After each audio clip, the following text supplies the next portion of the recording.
Hello and welcome to future YouTube viewers to this video in which I will be going over this person here, the Rageaholic, also known as Razorfist.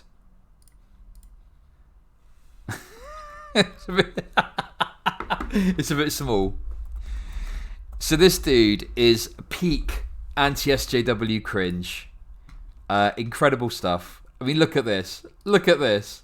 I mean, come on. Are you kidding me? YouTube is a disease, meet the cure. The Rageaholic, the excellence of elocution. And he's done himself as like an action star or whatever. Yeah, so he's got all his pictures here. What the hell is this? What's this? What's this image about? Someone's made this. This is like computer generated. What is going on? Did I see him listed as a critic on the results page? Oh look, there's pictures. Look, even YouTube, even Google Images gets confused. There's pictures of Sticks, Hex and Hammer when I've searched for Razorfist. Someone has a Sims village filled with their favourite alt-right morons. That's probably true. Okay, so what I'm going to watch is this video here. So he's done a video called The Polls, Copiate for the Masses. Now, fortunately, I'm well connected when it comes to information, okay? I'm basically like an information merchant. So I was able to get in communication with someone who is actually quite knowledgeable when it comes to polling. And we're going to access some of their information about this in just a sec. Because I know that this video is going to be fucking wrong. Like, I know this video is going to be, like, absolutely, completely wrong. Totally wrong. Wrong about polling, wrong about everything. But I just wanted to be certain that I was correct and get some more information about it first. So, let's watch this. Let's see what he's got to say and we'll go from there. I'm asked daily what the deep fried fuck is going on with the polls, and to that, I must invariably reply that you're really asking the wrong question.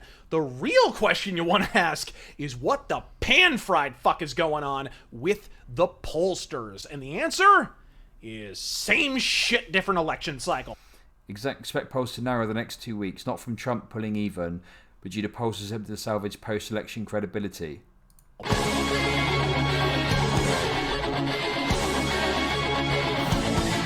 Oh my god.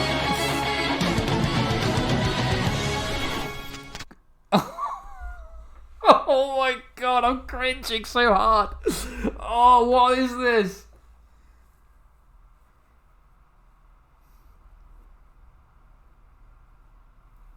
What is this?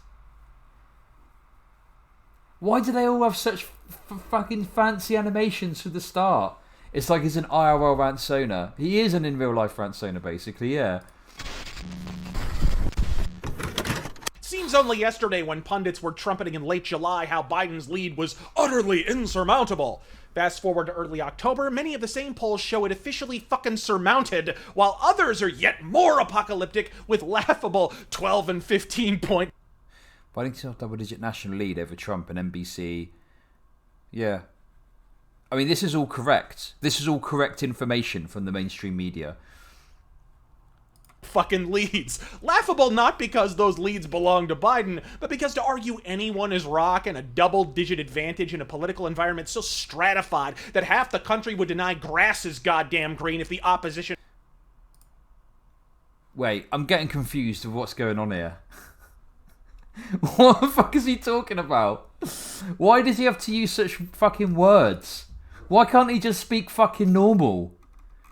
Why can't any of these people speak fucking normal? Like anyone else? Why do they have to use all these weird fucking words? Let me do that again.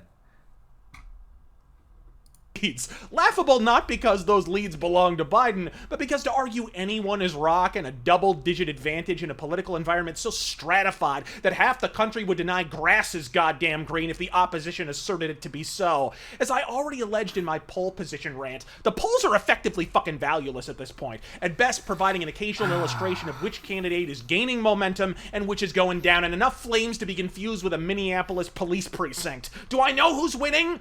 Who the fuck does at this point? I know the overall form. No one is claiming to know who's going to win. That's not the point of polling, right? The polls, they're not like saying Biden is definitely going to win because he's got a lead. They're essentially saying Biden has got a very high chance of winning based on, you know, the people that we've asked how they're going to vote, voting intention and stuff like that. The ice is melting at the polls. Yeah, exactly. This is pure cope. Yeah, no, it absolutely is. It absolutely is cope.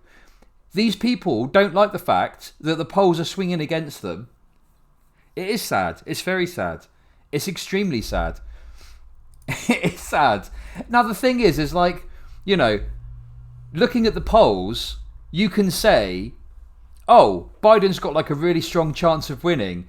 But I think anyone would be foolish to say, oh, Biden is definitely 100% going to win.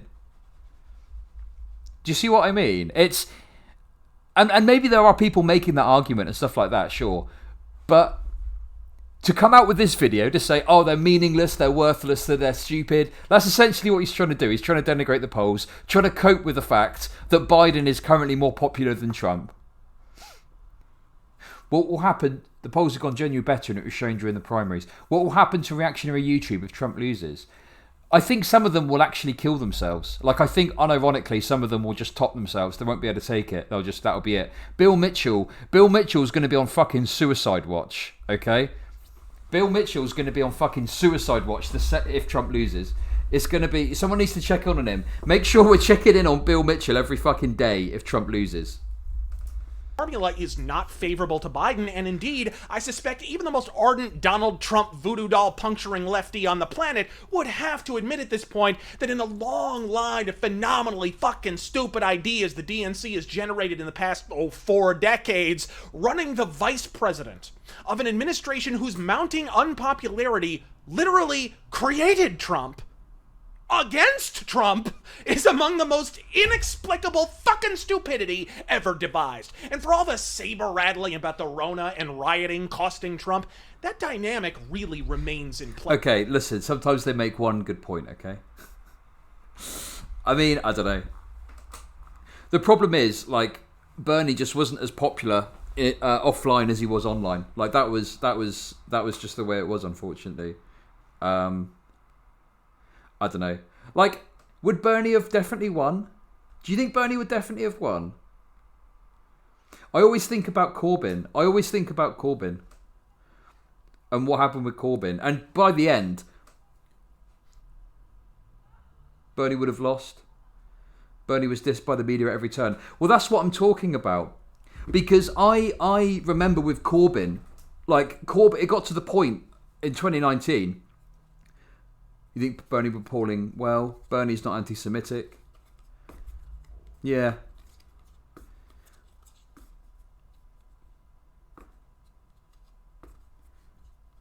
Hassan thinks Bernie would lose more than likely. I see it as a coin flip.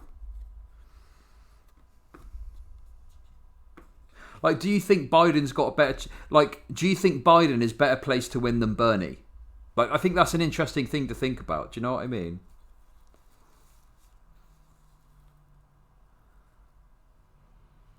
Bernie would have won in 2016. Not sure about 2020, but one could inductively reason that given the polling changes. Yeah.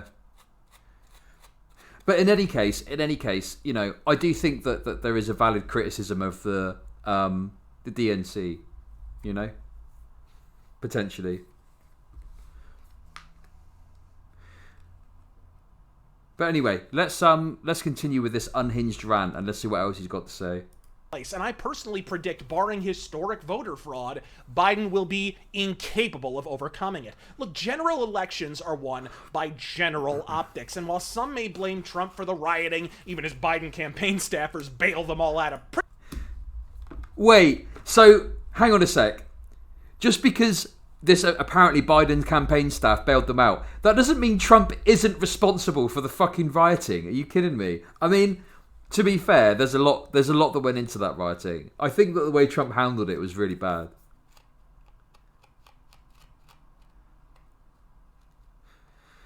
I think the Democrats would run a similar message of vote Trump out, but could pair it with a genuine bona fide one-man progressive show in Sanders. Yeah. I don't know. The reasons... I think Trump handled the situation badly, but the reasons for the riots were very complicated, very intricate. It's not as simple as you know, it's literally generations of race inequality, police brutality, etc. Anyway, let's continue. Prison. Truth is, it's a hard sell to the average voter when BLM riots began in a little suburb called fucking Ferguson back before Trump was even a politician, let alone a president. If Obama wants to claim credit for the pre-shutdown economy, he'll have to shoulder the blame for BLM as well. Well, I like the fact it's about shouldering the blame for BLM and not shouldering the blame for the abject brutality that's faced by minorities, by police in America. Oh, it's BLM. And yeah, I agree. I agree that like Obama's got his part to play. Obama, just for being a black president, doesn't necessarily mean it was the magic bullet to fix race issues, you know? America's race issues are like deep rooted. They're deep rooted. They go back fucking generations. Do you know what I mean? It's like, it's not even about, you know, to be honest with you, this guy just wants to make it Trump, Obama, fucking Democrat, Republican. Some of this goes fucking beyond all of that. Like I say, it literally is rooted in American society, going back fucking generations and generations, you know? Obama's presidency unmasked the underlying racism in the United States. Yeah, maybe. I don't know. Anyway. And Biden is an artifact of that administration. But look, general optics only apply to the popular vote. The race is really won on the electoral state level. Well, what I mean by it goes deeper than that is the issues with race in America didn't end when slavery was abolished, you know? That's as simple as that. Like, I can't really go into it now. It's a fucking lot of stuff. I'm just reacting to this dipshit talking about polling. But the point is, you know, if you look back through history and you look at the way black people have been treated by America, even like, what was it? I can't remember where I heard about this or the exact details, but there was some sort of policy to do with redlining that was as recent as, what was it, like 2015 or something like that, which is.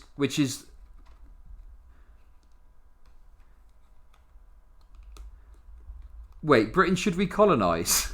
Are you serious? Oh my fucking god. That sounds a bit yikes. Segregation only ended in the 60s, yeah, exactly. You hate Razorfist so much. Yeah, Razorfist is really cringe. Government's fucked. Remember, it's been less than 100 years since we got the Civil Rights Act. Yeah, exactly. And even that didn't fix a lot of the issues, you know. Is the Britisher in chat? I don't know. It sucks because I'm a metalhead and his videos are so cringe. Yeah, they are really cringe. But anyway, the point I'm making here is very simply that to be perfectly honest, this isn't about Trump's fault. It's not about Obama's fault. It's about America coming to terms with the fact that they used to keep other human beings as fucking slaves. Like, I was thinking about this the other day, okay? We talk about slavery a lot, and we talk about, you know, shit like this. Have you actually ever spent like 30 seconds just thinking, genuinely thinking about the fact that this person over here who happens to be black, you know, a few hundred years ago, it was acceptable for them to just be a fucking slave. Like, you could literally just fucking whip them. You could get them to work for you and not pay them, and then you could beat the shit out of them if you wanted to. You could do whatever you wanted with them. Like, That's so fucking fucked. Like, I don't know. Like, when you actually sit down and you think about how royally fucked that is, it's just like, it's mind-boggling to me. It's so mind-boggling. Washington Post wrote a great expose a few years ago about racial disparity in who got business licenses to sell recreational cannabis. Well, that's funny that you mention that, because I tell you what I find amusing is whenever you watch, well, not amusing, maybe that's the wrong word for it, just kind of like a bit like what the fuck, more like it's like what the fuck. Whenever you see those viral videos on Twitter of like people that own weed businesses. Yeah, hot take today, slavery bad, okay? That's my hot take for the day. Slavery bad. There's my hot take. But you watch those videos of like all those people with the dank nugs putting the fucking cannabis, oh yeah, I own a cannabis business, but blah, blah, blah. They're all fucking white. They're all fucking white as fuck. And I'm just like, wait a sec, that doesn't make any sense. Why are all these people super white owning these businesses? Easily the worst crime to have ever graced humanity was globalized chattel slavery. Worse than any war, worse than any genocide. Well, it was legal at the time, right? That's what's so fucked about it.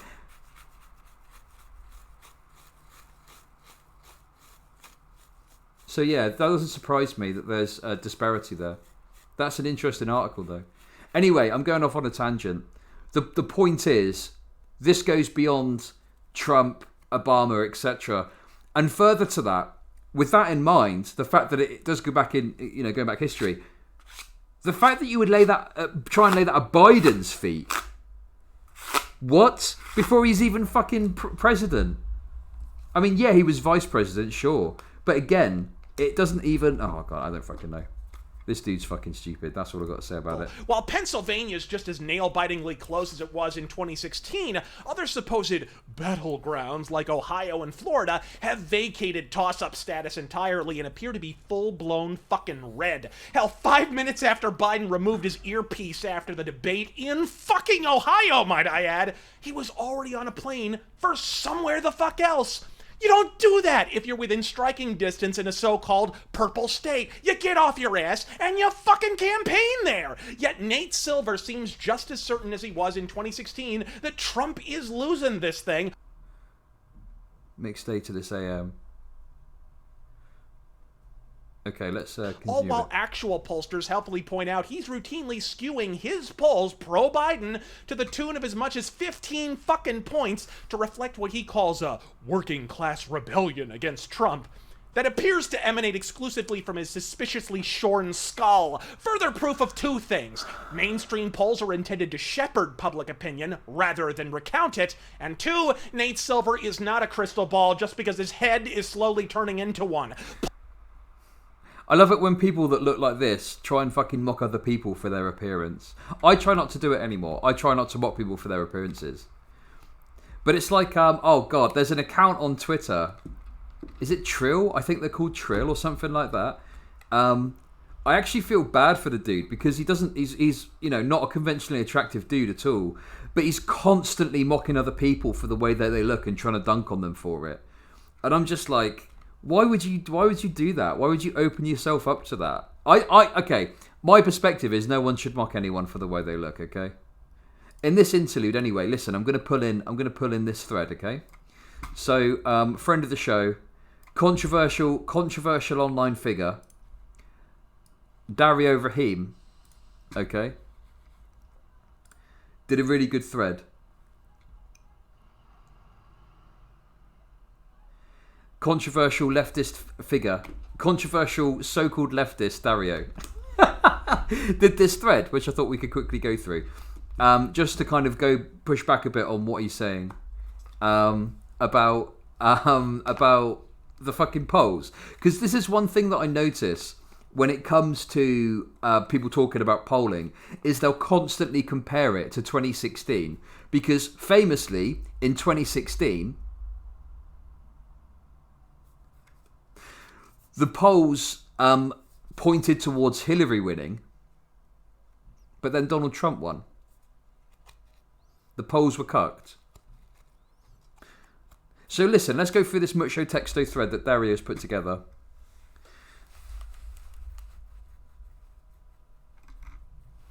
Okay, Dario, I see Biden is 10 points up in national polling, but the polls were wrong in 2016. How can you trust them now?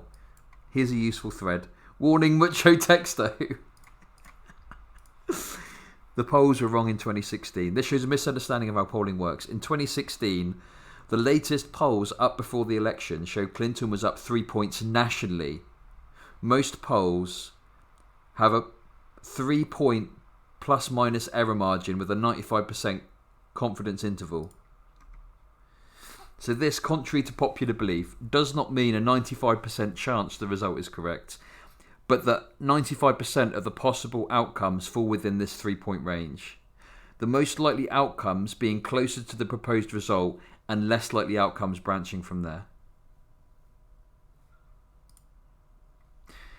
Now this 3-point margin of error exists for both projections, i.e., if Trump is slated to have 42% and Clinton 45%, that means that within this error margin, Trump's actual number could be 45% and Clinton's could be 42%.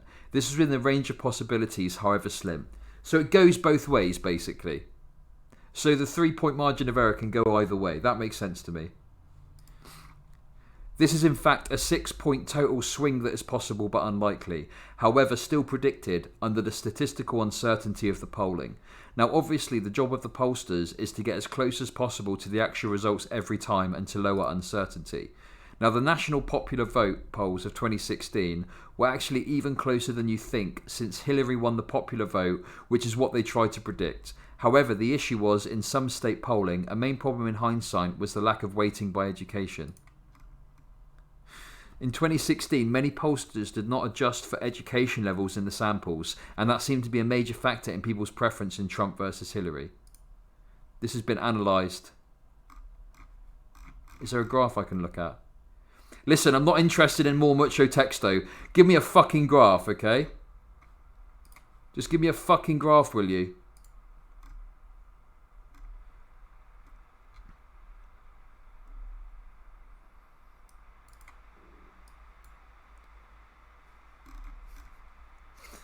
Okay. Since then, however, the pollsters are constantly improving, as is their job, and have implemented these measures to make sure that polling this time round is even more accurate. Okay, that's interesting. Again, the polls in 2016 weren't wrong. They were mostly within margin of error, and comfortably so. However, polling can always be improved to better represent the results, and generally as a profession does pretty well at political predictions. Okay, but what if Biden falls within these margins?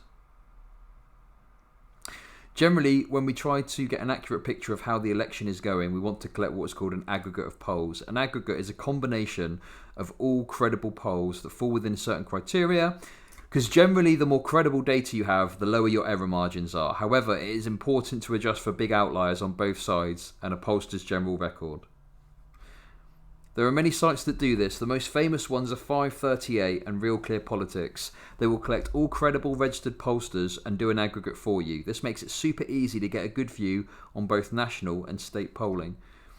Now when we adjust for aggregates, we see that Clinton up until the election had a 3-point lead. As mentioned previously, with a 3-point error, that leaves Trump with a decent chance to still take it. Now for the 2020 election, the same number looks like this. Biden 52, Trump 42.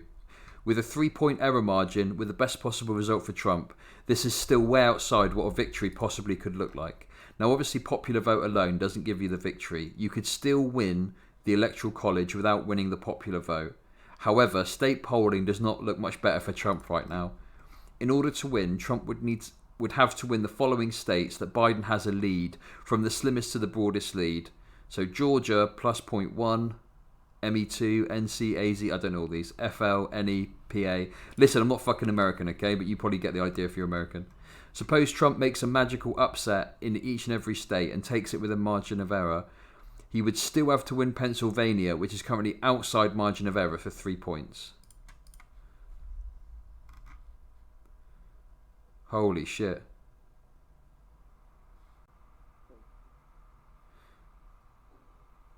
Look. Look. Oh my god, it got so close then. Ooh, look at that. Ooh. It goes like that. It goes like this. Ooh. Ooh. Ooh. And then it's just... No, that's April 7th. Wait. Oh, no, it is. I thought I got it wrong. Yeah, that's coronavirus. This is coronavirus stuff. Yeah, look. Woo! Uh-oh, stinky! They touched tips. Let's hope they were wearing masks when they touched tips there. Yeah, Trump is at a heavy disadvantage. May. June. What happened here? Why did it split so much here in June? Oh, okay. And then... Not to mention that for every time Trump beats the odds in one state, it is increasingly unlikely that he would beat them in every state, and even less unlikely that he would beat them outside the margin of error. So are Trump versus Hillary and Trump versus Biden even comparable races? No, not in a statistical sense. Hillary and Trump, in the month leading up until the election, if you looked at the actual polling data, were always way closer than people gave them credit for. The polls were not wrong in 2016. They made their best predictions. That prediction was within a margin of error. Most pollsters gave Trump about a 30% chance of winning, and he did. This time around, looking at the actual data today, Trump has less than a 5% chance of winning. Thanks for coming to my TED Talk. Obviously, I could write and talk about this in more detail, but this is meant as a quick debunk on that specific claim that seems to crop up increasingly now. But what does this actually mean? Absolutely nothing. Everyone needs to get out and vote in November. There we go. So if you have someone chatting shit, okay,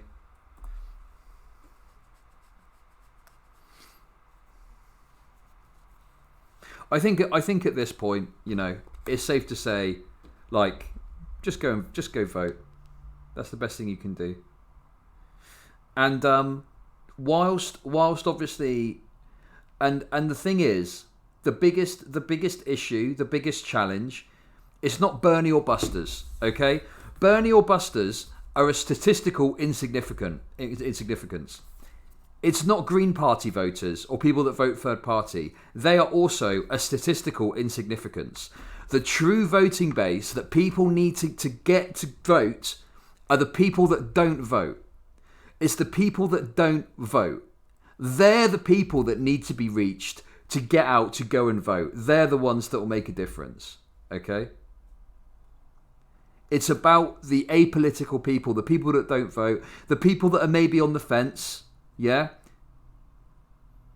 There's an absolutely enormous amount of non-voters out there. They're the people that should be targeted, you know? And what troubles me a little bit is I see, like, people online still going on about Bernie or Busters.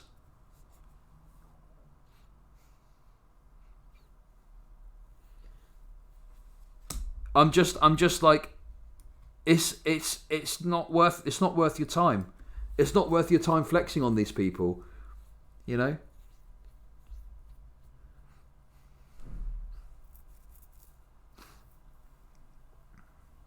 And listen, just to be clear, this isn't opening it up for everyone in chat to start arguing with each other about this, okay?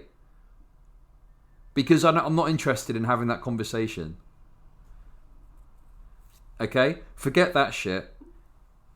If you as an individual in my chat, okay?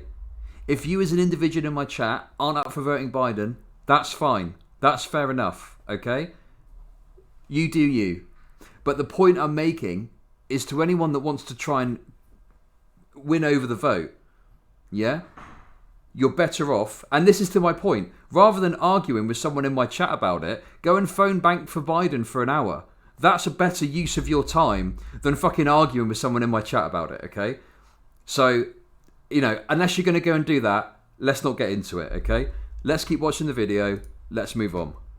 Pollsters hipsters cannot afford to indulge in cope. Look, I'm not saying Trump's victory is absolutely assured. In fact, you have to get out there and fucking vote, folks. But I am saying it wouldn't hurt Nate Dogg to pick up some maxi pads to soak up those election night fucking flop sweats this time. It'd be pretty difficult for me to envision a scenario where T-Money takes Florida and doesn't take the White House as well. I mean, it's been the deciding state in every election since the goddamn millennium, and if that Radio Gaga rally he just held is any indication, the Don is doing damn well in the dong handle of the United States. Oh my fucking god. Obviously, if you do a rally, it's generally going to have lots of people there that are supporting you. It doesn't fucking mean anything. It's totally fucking irrelevant. How many people come to a rally? That's literally just fucking anecdotal evidence. Oh look, there's a bunch of people that turned up to support me.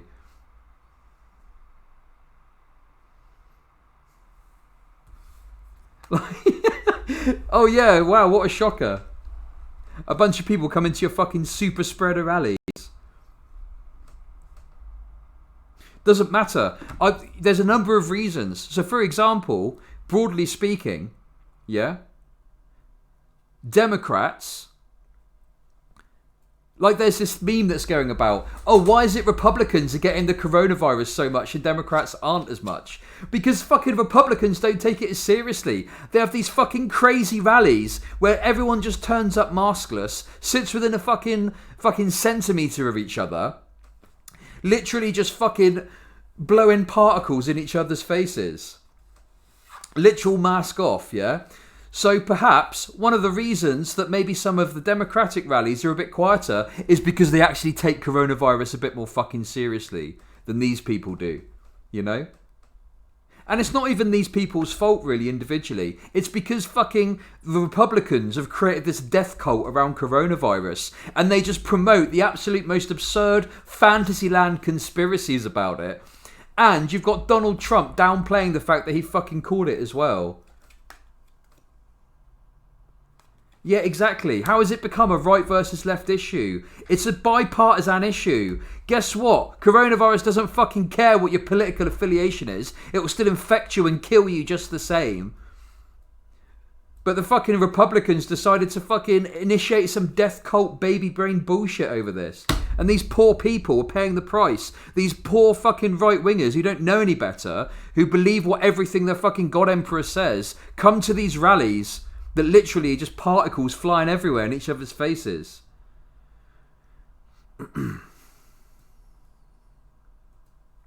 Anyway, let's move on.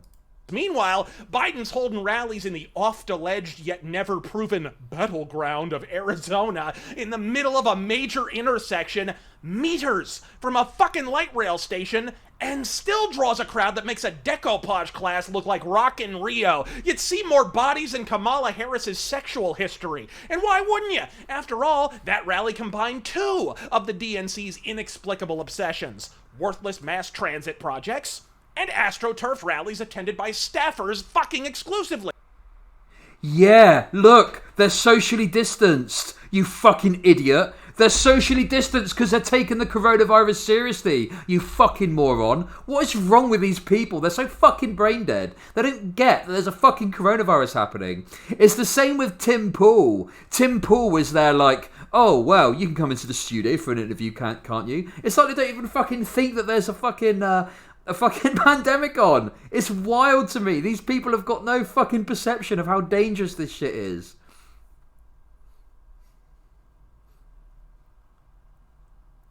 Yeah, I know, he makes it sound like, oh yeah, the doors were open to anyone. Obviously, look, they're socially distanced out. This is clearly some fucking thing. There's loads of cameras there. It's obviously been filmed.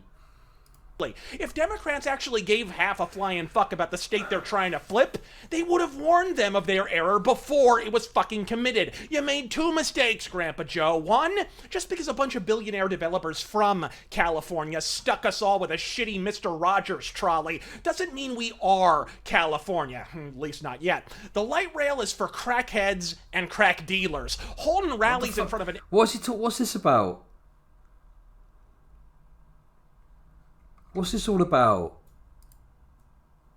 I don't understand why we're talking about this now. What's this got to do with anything? The light rail. What's going on? Empty billion-dollar douche tube in the middle of the day just makes your running mate He's referring to public transport and poor people. Yeah. look like a crack whore. And 2, you held a rally in a neighborhood with no fucking neighbors in it. Nobody lives downtown. There aren't even any fucking houses there. This is Phoenix. Downtown is for art walks, protests, and prostitutes. Yeah, I mean, obviously he's not trying to do a rally like Trump's trying to do because he's clearly concerned about the coronavirus. So they obviously held some sort of socially distanced event that probably wasn't open to the fucking public in the same way that Trump's rallies were. And he's acting like it's some dunk on Biden. Ha, look at Biden taking the coronavirus seriously, is essentially what he's saying here. 1 out of 3 ain't bad. But Biden, it's mid-October. You can't be making these amateur errors this late in the game. Yeah, no, exactly. They were definitely trying to do the whole, oh, look at all these crackheads, and then they show black people. Typical. Or you'll find yourself shooting the ball at the buzzer. Then again, who better to make the shot than a man who remembers when the Hohokam Indians fucking invented the game? I'm Razorfist. God fucking speed.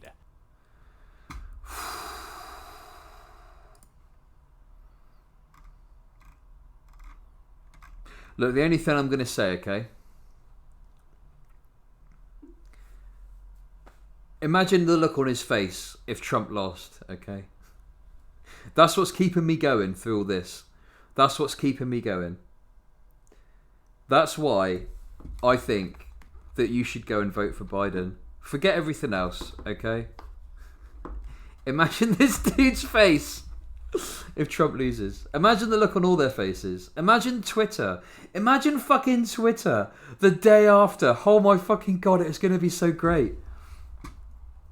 Just think about that, okay? Economy? He'll have What, his gloves? What about his... Oh, he's got these weird gloves on. Yeah, like, bro, why are you wearing gloves for? You're indoors. What's going on? What the fuck? Why are you wearing gloves? Gloating at Trumpers 2020. Oh, hey, Michael, how's it going? Yeah, I'm really good, thanks. How you doing? You good? We're just laughing at Razorfist gloves. It's difficult to catch them because it's like black and white. There they are. Look. Look, there we go. Let's turn the speed down a bit. Oh. There they are. Why is he wearing gloves indoors? What's the point of that? The gloves and the sunglasses indoors. Yeah, I know. So weird. Weird aesthetic, but there we go. Anyway, as we can see, lots of cope on display about the polling. Lots of misinformation there. You know, I can't wait for the election to be over. Yeah, that's it.